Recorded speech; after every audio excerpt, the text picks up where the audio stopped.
sir? Wala po bang nakakwento yung nanay niyo sa inyo noon? Sa mga nakatrabaho niya?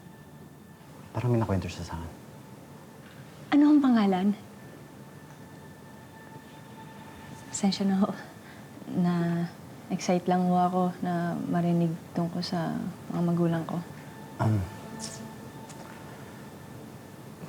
Totoo hindi ko na maalala eh. O baka naman,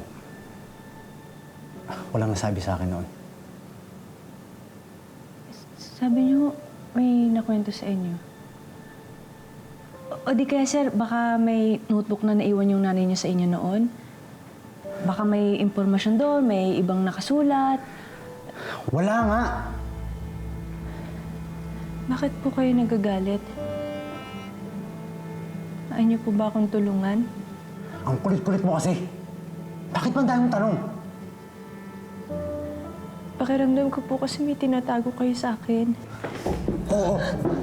Tinatago ko yung nararamdaman ko sa'yo. Na mahal kita! Sir, nasasaktan po ako.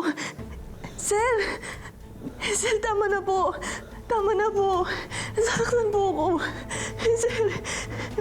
Sir, tama na po. Tama na po, nasasaktan po ako. Sir! Sir! Sir? Huh? Narinig niyo ho ba yung tanong ko? Anong tanong mo? Kung may nakwento ho yung nanay niyo noon sa inyo tungkol sa mga nakatrabaho niya? Kung meron man, hindi ko na maalala eh. Pero kapag may malaman ako, babalitaan kita agad. Late na pala. Mabuti pa magpahinga ka na. Bukas na tayo mag-usap. Muna na ako.